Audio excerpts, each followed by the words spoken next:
ஸ்ரீலங்காவின் பிரதான செய்திகள். முதலில் தலைப்புச் செய்திகள்.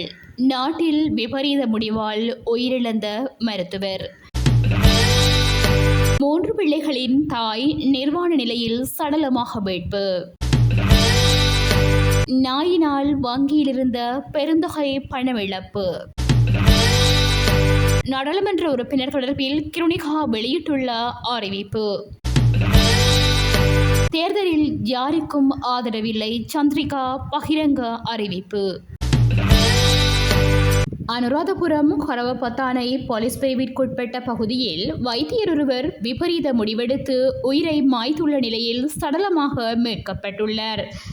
இன்று காலை இடம்பெற்ற இந்த சம்பவம் தொடர்பில் மேலும் தெரிய வருகையில், சடலமாக மீட்கப்பட்டவர் ஹெப்பத்தி கொல்லாவ சுகாதார வைத்திய அதிகாரியாக கடமையாற்றி வரும் 38 வயதினை உடைய சமார சதுரங்க என தெரிய வந்துள்ளது.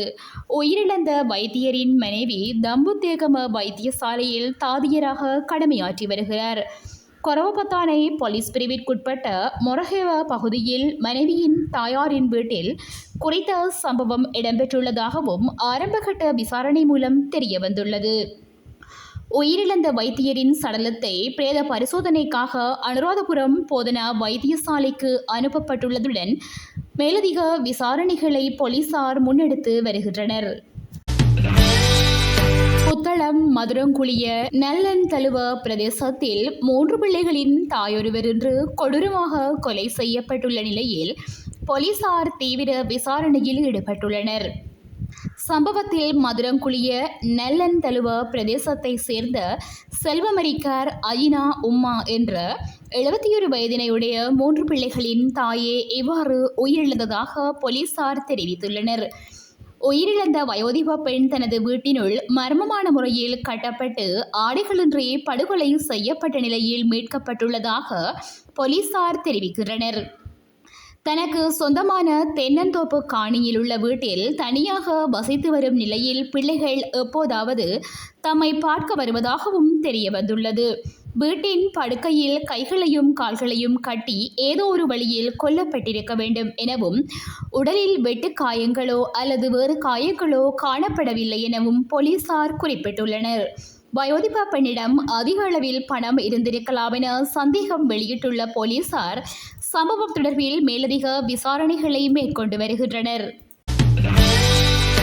காலியில் 45,000 ரூபாவுக்கு நாய்க்குட்டியை கொள்வனவு செய்வதாக தெரிவித்த நபரின் கணக்கிலிருந்து 1,72,280 ரூபாவை மோசடியான முறையில் பெற்றுக்கொண்ட நபரை கைது செய்ய நடவடிக்கை எடுக்கப்பட்டுள்ளது.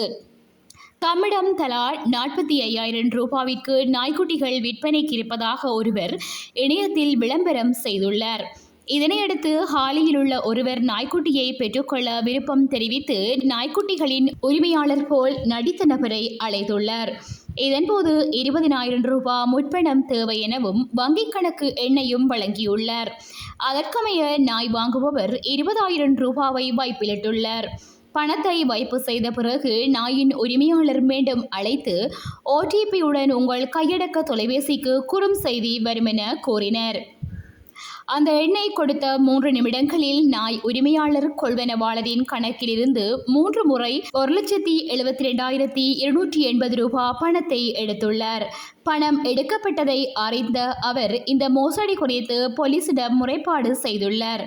மேலும் இவ்வாறான ஆன்லைன் விளம்பரங்களை நம்பி யாரும் ஏமாற வேண்டாம் என பொதுமக்களுக்கு போலீசார் எச்சரிக்கை விடுத்துள்ளனர். அத்துடன் உங்களது OTP இலக்கங்களை யாருக்கும் வழங்க வேண்டாம் எனவும் கேட்டுக்கொண்டுள்ளனர். நாடாளுமன்ற உறுப்பினர் பதவி வழங்கப்பட்டால் மகிழ்ச்சியுடன் ஏற்றுக்கொள்வதாக கிருணிகா பிரேமச்சந்திர தெரிவித்துள்ளார். கிருணிகாவிற்கு தேசிய பட்டியல் ஆசனம் வழங்குவதற்கு வெளியான தகவல் குறித்து எழுப்பப்பட்ட கேள்விக்கு அவர் இவ்வாறு பதிலளித்துள்ளார். ஐக்கிய மக்கள் சக்தியின் தேசிய பட்டியல் நாடாளுமன்ற உறுப்பினரான ஹரின் பெர்னாண்டோ நீதிமன்ற உத்தரவின் அடிப்படையில் பதவியை இழந்தார்.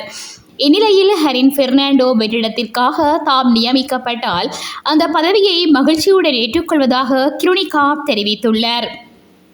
எனினும் அந்த பதவியை தமக்கு வழங்குமாறு எந்தவொரு சந்தர்ப்பத்திலும் கோரியதில்லை என கிருணிகா பிரேமச்சந்திர குறிப்பிட்டுள்ளார்.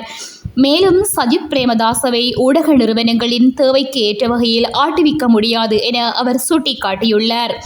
ஐக்கிய மக்கள் சக்தியில் அங்கம் வகித்த ஹரின் பெர்னாண்டோ மற்றும் மன்ச நாணயக்கார ஆகியோர் கட்சியின் உறுப்புரிமையிலிருந்து இடைநிறுத்தப்பட்டனர்.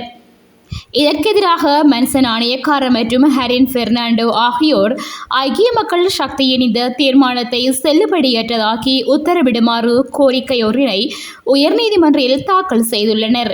குறித்த மனு இன்றைய தினம் உயர்நீதிமன்றத்தில் மூவரடங்கிய நீதியரசர்கள் குழாம் முன்னிலையில் ஆராயப்பட்ட போது ஐக்கிய மக்கள் சக்தியின் தீர்மானம் சட்ட ரீதியானது என்று தீர்ப்பளிக்கப்பட்டு மனு நிராகரிக்கப்பட்டது. இந்நிலையில் உயர்நீதிமன்றம் தீர்ப்பளித்துள்ளதை தொடர்ந்து ஹரின் பெர்னாண்டோ அமைச்சர் பதவியிலிருந்து விலக உள்ளதாக அறிவித்துள்ளமை குறிப்பிடத்தக்கது. எதிர்வரும் ஜனாதிபதி தேர்தலில் போட்டியிடும் எந்த ஒரு வேட்பாளருக்கும் ஆதரவளிக்கப் போவதில்லை என முன்னாள் ஜனாதிபதி சந்திரிகா பண்டாரநாயக்க குமாரதுங்க தெரிவித்துள்ளார். குறித்த விடயத்தை அத்தனஹல்ல தொகுதியில் செயற்படும் ஸ்ரீலங்கா சுதந்திர கட்சி உறுப்பினர்களுடன் இடம்பெற்ற விசேட கலந்துரையாடலில் கருத்து தெரிவிக்கும் போதே அவர் குறிப்பிட்டுள்ளார். குறித்த கலந்துரையாடலானது நிட்டம்புவ ஹொரஹொல்ல பண்டாரநாயக்க ஞாபகார்த்த நூலக வளாகத்தின் கேட்போர் கூடத்தில் இந்த விசேட கலந்துரையாடல் இடம்பெற்றது. எதிர்வரும் ஜனாதிபதி தேர்தல் தொடர்பில் ஸ்ரீலங்கா சுதந்திர கட்சியின் செயற்பாட்டாளர்களை அழைத்து சந்திரிகா தனது நிலைப்பாட்டை தெரிவித்துள்ளார். ஸ்ரீலங்கா சுதந்திர கட்சியின் சில உறுப்பினர்கள் ஜனாதிபதி வேட்பாளர் சஜித் பிரேமதாசவுக்கு ஆதரவளிக்குமாறு கருத்து தெரிவித்த நிலையில் அங்கு கருத்து தெரிவித்த சந்திரிகா தான் எந்த வேட்பாளருக்கும் ஆதரவளிக்கப் போவதில்லை எனவும் மற்றும் அத்தகநல்ல பிரதேசத்தில் செயற்படும் ஸ்ரீலங்கா சுதந்திர கட்சி தாம் விரும்பும் வேட்பாளருக்கு ஆதரவளிப்பதில் தனக்கு ஆட்சேபனை இல்லை எனவும் அவர் தெரிவித்துள்ளமை குறிப்பிடத்தக்கது. இத்துடன் செய்திகள் நிறைவடைகின்றன. மேலதிக செய்திகளை www.todayjefna.com என்ற இணையதளத்தில் பார்வையிடலாம்.